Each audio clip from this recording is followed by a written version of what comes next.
6. Evil pulls the most dangerous of strings. Black. Pitch black.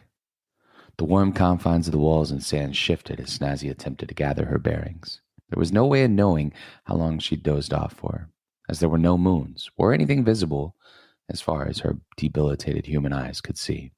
"Is this what Oswald's doing in the desert are like every single night?" she muttered very eerily to herself. "There's no way that I'm able to find any sort of illumination coming from the city." Despite a slow-burning feeling of self-realization, she had no knowledge of her surroundings. There was a grim sense of awareness that she was not alone. Wiping the sand out of her eyes and the hair proved to be much tougher than normal. Comparing the sunsets of the Canadian Arctic to that of the Mackinac were the last thing that she had remembered before an overwhelmingly powerful rush of warmth and exhaustion sent her to sleep. The vibrations rumbling through the shifting dunes was something that JB had briefly mumbled once he woke up from his slumber. But she hadn't put all the pieces together until now. Someone or something had successfully lured her right into their trap. A wave of relief spread over the weathered mission specialist, reaching into her jacket pocket to find the flashlight that Captain Glorious had made sure that she had included with the rest of her supplies back when the crew was scrounging for whatever they could find from the crashed ship. Snazzy knew that the batteries inside the specific flashlight weren't guaranteed to last more than a couple of hours, so she'd have to use the guided light sparingly if she had any shot of making it out wherever she was trapped. Her finger flipped the switch to illuminate her surroundings. A long, thunderous cry shook the cavern within seconds of the flashlight turning on. It was almost like the walls of the carved-out underground sand tomb were sending a warning message. The caves weren't used to survivors.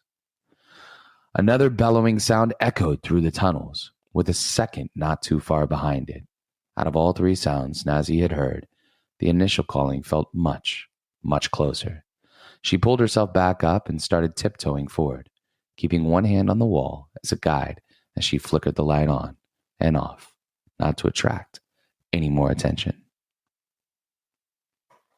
Testing. Is this thing on? Ugh, I'm terrible with technology.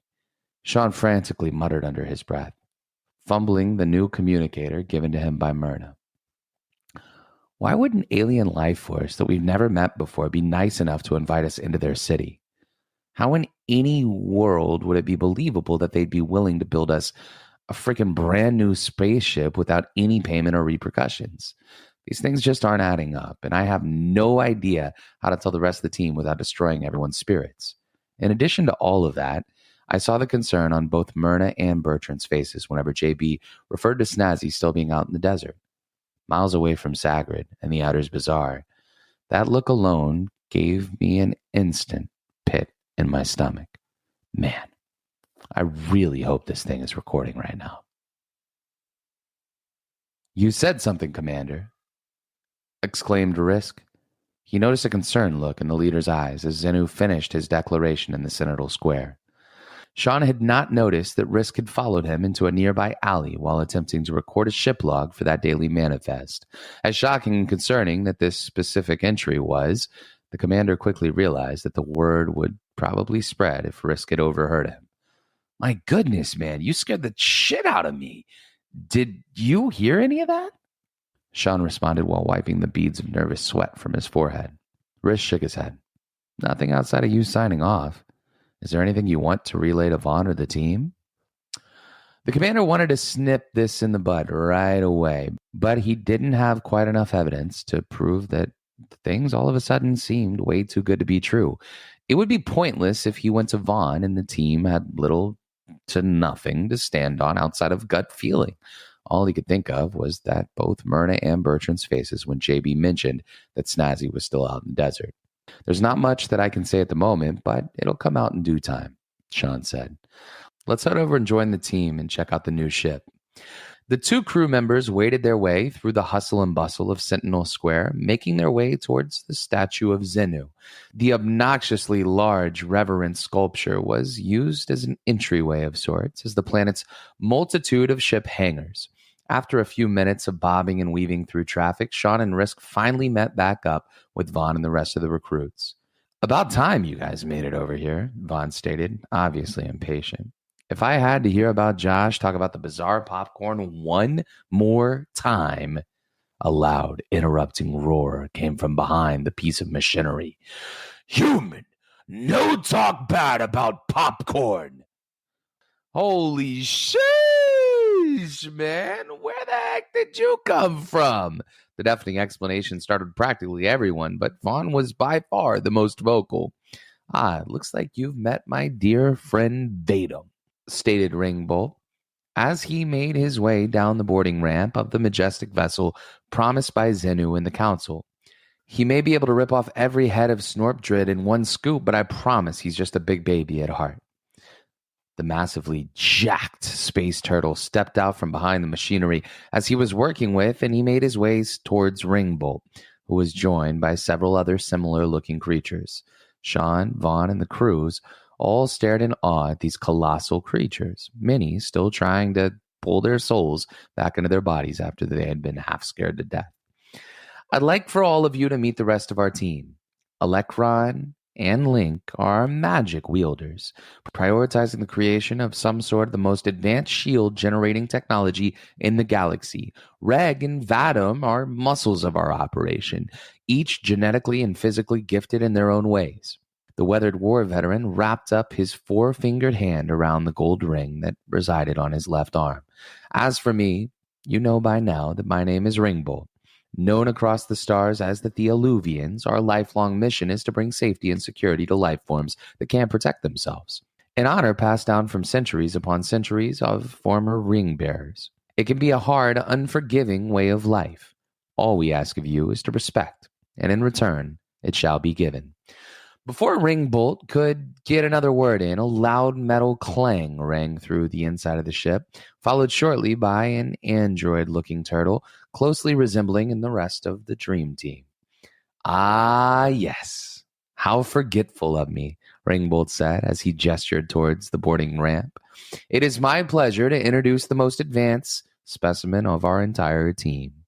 Revitalized Engineering Intelligence, Neuroandroid Division Specimen number 2465, but you can call her Reyna for short. The android turtle took a slight bow and waved to the crew. Her voice was practically indistinguishable from any humans. Welcome to Mackinnon. Ringbolt has told us so much about you and your destinies. Destinies? Why does that sound absolutely terrifying? Flight Engineer Reimer whispered into JB's ear. Before JB could get in a word, Ringbolt continued on, this time directing his focus to the commanders.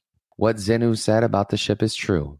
The communication system has been modified by Reyna to accommodate the most remote species. The weapon system, able to hold its own in the most dangerous of dogfights.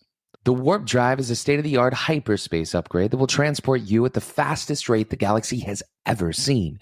In all my years, this is the most beautiful and powerful ship I've ever laid my eyes upon.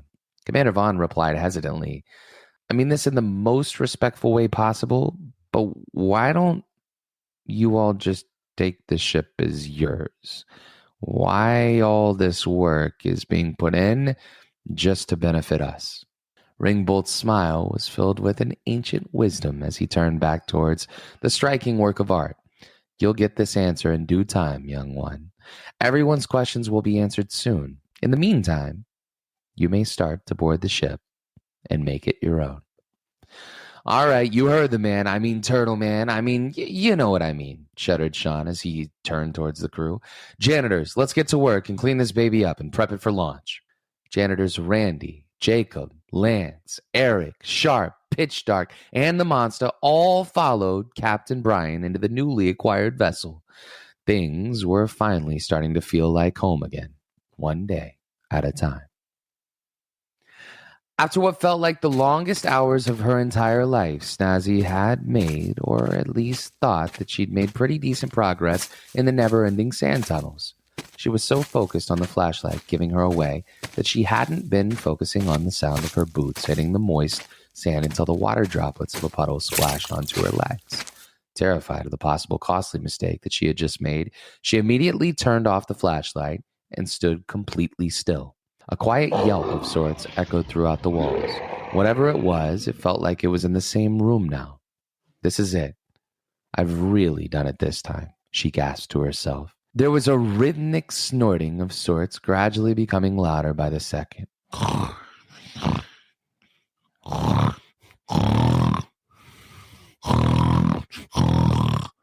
Whatever was down there, well, it was definitely getting closer. In an attempt to go out, at least seeing what would likely devour her, Snazzy turned her flashlight back on one last time, embracing fear and what would be coming along with it.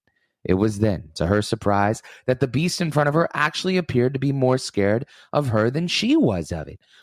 "Wow, look at you," she whispered, half shocked that she hadn't been eaten alive yet. It's okay. I'm not going to hurt you." The young dragon squinted at Snazzy with caution, hesitating to move another foot closer. After a moment of deliberation, its wings rustled as it reached out its neck towards her outstretched hand. "That's it, little guy. That's it," Snazzy whispered to the youngling, who edged a little bit closer, finally making contact with a warm snout. The dragon started to make the walls vibrate, its throat giving off the purring effect that relaxed the mission specialist. She then realized that the dragon's purring was the reason why both her and JB fell asleep in the sand on the surface above. There's no shot anyone back home would ever believe this. "Any chance you know a way out of here, mister?" Snazzy asked, continuously petting the moon dragon's snout softly as its purring rumbled throughout the tunnels deep below the dunes. Zenu made its way back to the council chambers, all the while checking to see if anyone was following him as it headed back to the throne room. After cautiously waiting a few seconds for any signs of interruption, the leader of the Mackinnon Council pulled a torchlight down slightly, revealing an elevator that quickly slipped into before the sliding doors closed behind them. A few minutes went by as Zenu's body grew colder and colder. No one in Sagra dared to traverse in the underside of Mackinnon. Its harsh, freezing environment held little to no room for any long-term survival. However, it was the only place on the planet where one would go not to attract any attention. The elevator slowly opened to reveal a long, thin bridge with another set of doors at the end of the room. On either side of the bridge was a dark, hollow chasm that went down hundreds of miles into the planet's core. Zenu had walked this bridge before, but this time he had no idea what was waiting for him on the other side. The control room was eerily silent as he walked through the second set of doors. The alarm system had already shut off before his arrival. A bead of cold sweat dripped down his forehead at the sight of the three cloaked figures. The control room was eerily silent as he walked through the second set of doors. The alarm system was already shut off before his arrival. A bead of cold sweat dripped down his forehead at the sight of the three cloaked figures, all facing the screen at the opposite end of the room, monitoring the planetary defense shield of Mackinnon and the surrounding moons. "Excellent work, Zenu," the middle-hooded figure stated. "The Legion of Wynn is most impressed with your work. In time, your people will understand what you have done is in their best interest." The tall, slender figure turned and faced Zenu, slowly removing the hood covering his face. Zenu could feel the heat leaving his body, his fingers frozen in paralyzing fear and regret. The two hooded figures remained focused on the interactive maps while their leader planned his next move. Nifty grinned as he looked straight into the eyes of the council leader. "Proceed with the plan. The humans must not be allowed to lift off out of Zagreb. Do whatever is necessary."